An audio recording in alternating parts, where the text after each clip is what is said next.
Hi guys, this is Ate Sel. For today's video ay magluluto tayo ng bopis.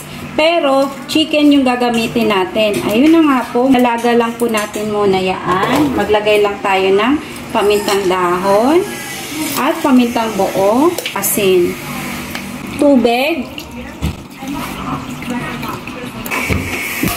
at hayaan nating lumambot yung mga balon-balunan.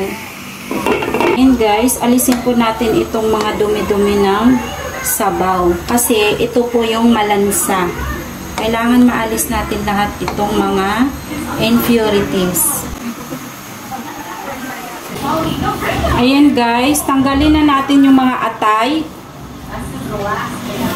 At iwanan natin yung mga balon-balunan dyan. Kasi matigas pa po siya. Yun na guys, hanguin na po natin at banlawan ng konti. Ito na po guys, malinis na po ang ating atay at balunan. Ngayon, hiwain na po natin ng maliliit.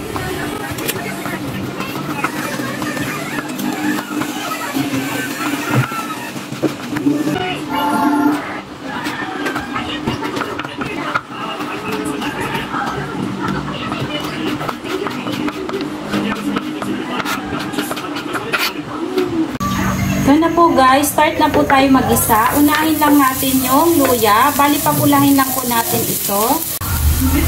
Sibuyas, bawang.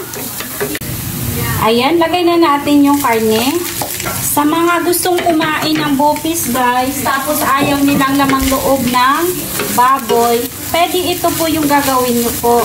Chicken ang gagawin nyo. Ayan. Kasi hindi naman po lahat kasi kumakain ng lamang loob ng baboy. Oh. Pag nagkikrib po kayo ng bopis, yung atay balon-balunin ang gagamitin nyo. Pero mas maganda po ang gagamitin ay yung balon-balunan at yung puso ng manok. Ayan guys, toyo, paminta powder, haluin ng very light. Ayan, maglagay tayo ng aswete.